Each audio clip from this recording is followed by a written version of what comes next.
Daily taste the daily. Dasara ఉత్సవం బెజవాడలో సమరం అన్నట్లుగా ఉంది పరిస్థితి. ఈ దసరాకి విజయవాడ ఉత్సవ్ పేరుతో వేడుకలు చేయబోతున్నామని అధికార కూటమి ప్రకటించినప్పటి నుంచే కాంట్రవర్సీ షురూ అయింది.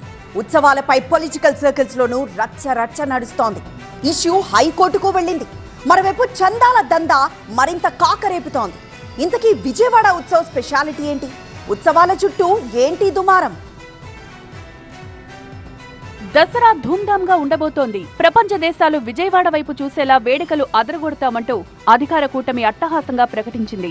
ఆ బాధ్యతలను సొసైటీ ఫర్ వైబ్రెంట్ విజయవాడ సంస్థకు అప్పగించింది.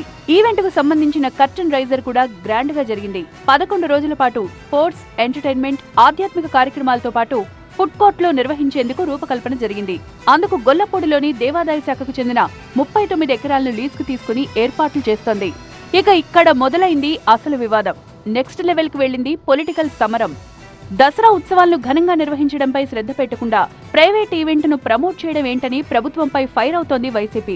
ప్రైవేట్ కార్యక్రమానికి దసరా ఉత్సవాలను ముడిపెట్టడంతో పాటు గొల్లపూడిలోని ఆలయ భూములను కబ్జా చేసేందుకు ప్రయత్నిస్తున్నారని ఫ్యాన్ పార్టీ రచ్చ చేస్తోంది.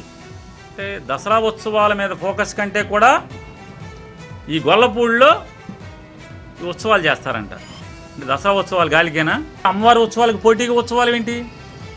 ఇది ఎక్కడ ఉత్సవాలు? ఉత్సవాలతో విజయవాడ ఖ్యాతిని ప్రపంచవ్యాప్తం చేయడం తప్ప తమకు మరో లక్ష్యం లేదన్నారు ఎంపీ కేశినేని చిన్ని. వైసీపీ దుష్ప్రచారాలను ప్రజలు నమ్మే పరిస్థితి లేదన్నారు.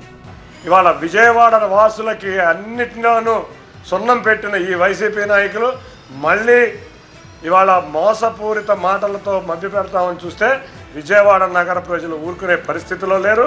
మీ ముగ్గురులాగా కూళ్ళ రాజకీయాలు చేయాల్సిన అవసరం నాకు లేదు, కబ్జా చేయాల్సిన అవసరం లేదు.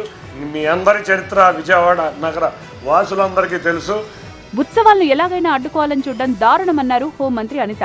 అమ్మవారి కనికరం ఉంది కాబట్టే అంతా సవ్యంగా జరుగుతోందన్నారు. విజయవాడ కీర్తిని ఇంకొంచెం పైకి తీసుకురావాలనే ఉద్దేశంతో ప్రజాప్రతినిధులు అందరూ కూడా ఒక మంచి కార్యక్రమాన్ని తలబెడితే దానికి కూడా గవర్నమెంట్కి మంచి పేరు వచ్చేస్తుందేమోనని చెప్పేసి దొంగ ఎఫిడవిట్లు వేసి ఆఖరి కోర్టులనే మోసం చేసే పరిస్థితులు వచ్చినాయి. ఇదే అదునుగా చందాల దందా షురూ అయింది. ఉత్సవాల పేరుతో చందాలు వసూలు చేస్తున్న వారిపై ఫుల్ సీరియస్ అయ్యారు బీజేపీ ఎమ్మెల్యే సుజనా చౌదరి. ఎవరైనా చందాల కోసం వస్తే వెంటనే తనకు ఫిర్యాదు చేయాలి అన్నారు. ఎవరైనా సరే, ఏ పార్టీ వాళ్ళైనా, దేనికైనా సరే, ఏ సమావేశాలకైనా, ఏ ఫంక్షన్స్కైనా, ఉత్సవాలకైనా, దేనికి కూడా ప్రజల దగ్గర చందాలు మాత్రం వసూలు చేయడానికి వీలు లేదు అనేది మన సిద్ధాంతం. మొదల నుంచి కూడా చెప్తా ఉన్నాను. ఈ గనక ఎవరైనా కనుక ఆ విధంగా కనుక చందాలు వసూలు చేయడానికి వస్తే మాత్రం ఎమ్మెల్యే ఆఫీస్కి తెలియపరచండి. ఎవరికి చందాలు ఇవ్వాల్సిన అవసరం లేదు. ఇటు ఉత్సవాల విషయం కోర్టుకు వెళ్లింది. దేవాదాయ శాఖ స్థలంలో స్టాల్స్ ఏర్పాటు చేయడంపై పలువురు భగ్గుమన్నారు. విషయాన్ని తీసుకువెళ్లి ఏపీ హైకోర్టులో పెట్టారు.